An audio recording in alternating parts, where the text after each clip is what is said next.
राधे राधे, जय माता की भक्तों। आप सभी का स्वागत करती हूँ स्पिरिचुअल ज्ञान साधना में और आप सभी से अनुरोध करती हूँ कि स्पिरिचुअल ज्ञान साधना को सब्सक्राइब कर लीजिए और बेल आइकन को प्रेस कर दीजिए ताकि आपको नई नई वीडियोस का नोटिफिकेशन मिलता रहे। गरुड़ पुराण के अनुसार अमावस्या तिथि पितरों को समर्पित है और जब हमारी कुंडली में जब पितृदोष नहीं होता है तो हमारे जीवन में किसी प्रकार का दुख नहीं होता है, और यदि हमारी कुंडली में कहीं ना कहीं पितृदोष है तो जीवन में अनेकों संकटों का सामना करना पड़ता है। जय माता की, राधे राधे। कैसे हैं आप सभी लोग? आशा करते हैं सभी लोग बहुत अच्छे होंगे। बताने के लिए कमेंट में जय माता की, राधे राधे अवश्य ही लिखिएगा। तो भक्तों, आज की वीडियो में हम बात करेंगे आषाढ़ मास की अमावस्या तिथि के विषय में। वैसे तो हम प्रत्येक महीने आपको अमावस्या तिथि पर बहुत ही सुंदर सुंदर वीडियोस लेकर आते रहते हैं और उसमें तरह तरह की सुंदर जानकारियाँ होती हैं जो कि आप अपनी श्रद्धा, अपनी सामर्थ्य अनुसार उपाय करके अपने जीवन के कष्टों से मुक्ति पा सकते हैं। हिंदू पंचांग के अनुसार साल में 12 अमावस्या पड़ती हैं। हर माह में एक अमावस्या मनाई जाती है जिसका अपना अलग ही महत्व होता है। यह दिन विशेष रूप से पितरों को समर्पित होता है। तो आज की वीडियो में हम आषाढ़ माह में आने वाली अमावस्या के विषय में बात करेंगे। आषाढ़ माह में पड़ने वाली अमावस्या को आषाढ़ी अमावस्या के नाम से जाना जाता है। आषाढ़ अमावस्या दान, पुण्य व पितरों की आत्मा की शांति के लिए किए जाने वाले धार्मिक कर्मों के लिए विशेष फलदायी मानी गई है। इस दिन पवित्र नदी और तीर्थ स्थलों पर स्नान दान का कई गुना फल मिलता है। आषाढ़ महीने में पड़ने वाली इस अमावस्या के दिन ध्रुव योग और आर्द्रा नक्षत्र का संयोग बन रहा है। तो चलिए अब बात कर लेते हैं कि वर्ष 2024 में आषाढ़ की अमावस्या की डेट क्या है और इस अमावस्या तिथि पर हमें क्या करना चाहिए, क्या नहीं करना चाहिए। पितरों की प्रसन्नता के लिए वो कौन से उपाय हम करें जो कि हमारे जीवन को संकटों से मुक्त कर दे। तो चलिए बात करते हैं सबसे पहले तिथि की। वर्ष 2024 की आषाढ़ अमावस्या 5 जुलाई 2024 को मनाई जाएगी।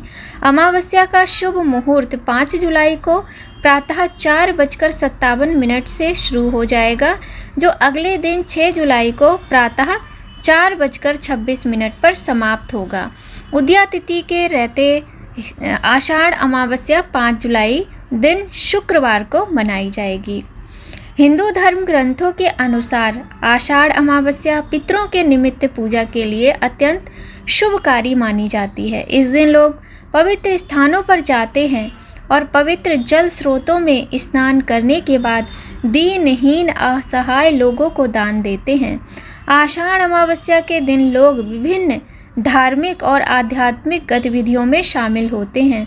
कहा जाता है कि इस दिन पूजा पाठ करना बेहद फलदायी होता है।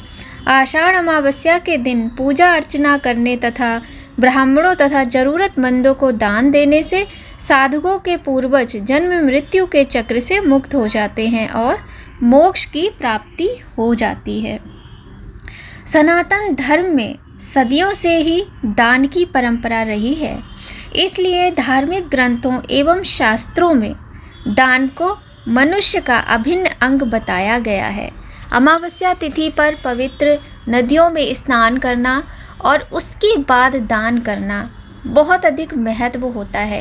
अब हम बात कर लेते हैं कि अमावस्या तिथि पर दान का क्या और क्यों है महत्व।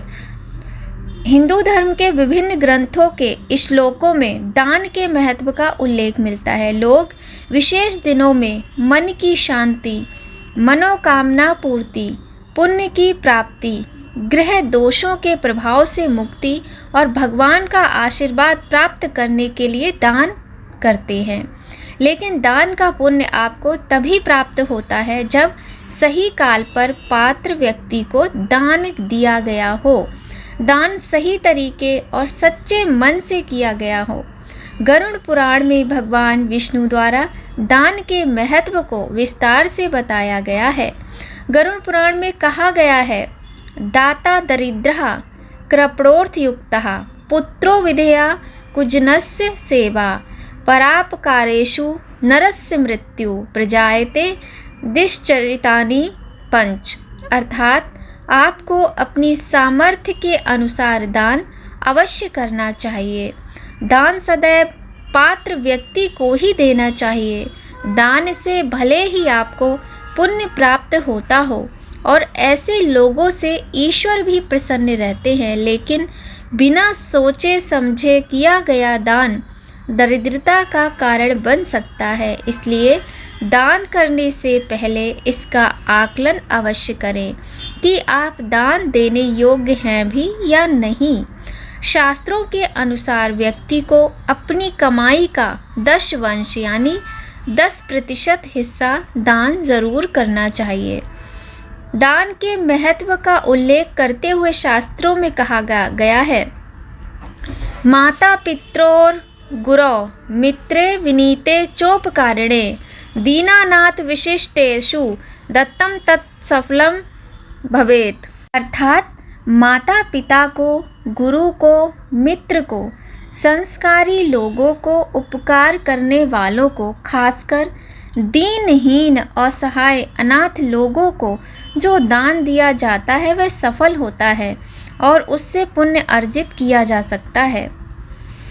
तो चलिए, इस प्रकार से हमने जान लिया कि दान का क्या महत्व होता है और दान किसे करना चाहिए और किसे नहीं करना चाहिए। देखिए, जहाँ इस बात का महत्व है कि सुपात्र को दान करना है, जिसे दान हम करें तो हमें उसका फल प्राप्त हो, उसी प्रकार से दान करने वाले का भी महत्व होता है। ऐसा नहीं है कि आपके पास देने के लिए कुछ नहीं है, आपका खुद का भरण पोषण मुश्किल से होता है, फिर भी आप दान कर रहे हैं, तो हर तरह से आप योग्य हैं दान देने के, दान लेने के, तभी वो कार्य करें, अन्यथा नहीं।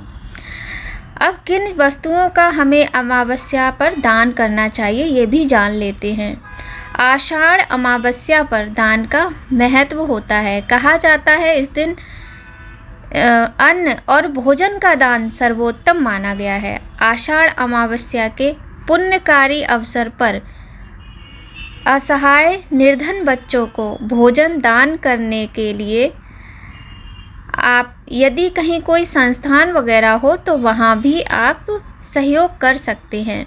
अन्यथा आप जब मंदिर जाते हैं, मंदिर के बाहर जो गरीब लोग आपको दिखते हैं बैठे हुए, कोई पानी मांगता है, कोई पेट भरने के लिए भोजन मांगता है, तो आप उनको भी दान कर सकते हैं। उन्हें पेट भर के भोजन कराइए, उन्हें पानी दिलवा दीजिए, जिसे चप्पल चाहिए हो चप्पल दे दीजिए, तो ये बहुत बड़ा पुण्य माना जाता है। इसके अतिरिक्त यहाँ हम आपको एक बात अवश्य बताएंगे जो कि प्रत्येक अमावस्या की वीडियो में हम आपको बताते रहते हैं कि देखिए, सारा दान पुण्य करने के बावजूद भी एक दान आपको अवश्य करना चाहिए जो कि ब्राह्मण के निमित्त होता है। और वैसे भी अमावस्या की तिथि पर तो आपको ब्राह्मण के निमित्त संकल्प करवा के दान करना ही चाहिए। अमावस्या तिथि पर आप तर्पण की विधि करवा सकते हैं और पितरों का आशीर्वाद प्राप्त कर सकते हैं। कुछ नहीं तो आप भोजन बनाइए बिना प्याज लहसुन का आप भोजन बनाइए और किसी भी तरह के तामसिक वस्तुओं का प्रयोग घर में अमावस्या तिथि पर आपको नहीं करना है। भोजन बनाने के बाद आप किसी सुपात्र ब्राह्मण को घर बुलाकर उनको भोजन कराएं। इसके बाद उन्हें दान दक्षिणा देकर संतुष्ट करें और उनका आशीर्वाद प्राप्त करें। अगर आप भोजन बनाकर उनको घर पे भोजन नहीं करा सकते हैं तो आप उनको भोजन मंदिर में ही भिजवा दें। ये भी नहीं कर सकते हैं तो सीधा निकाल दें। सीधा मतलब कच्चा भोजन निकाल दें, जैसे आटा, सूखा आटा और सब्जियां होती हैं, फल होते हैं, कुछ मीठा, चीनी रख लीजिए, दही रख लीजिए, दूध रख लीजिए, ये जो सारी चीज़ें होती हैं, साथ ही कुछ दक्षिणा।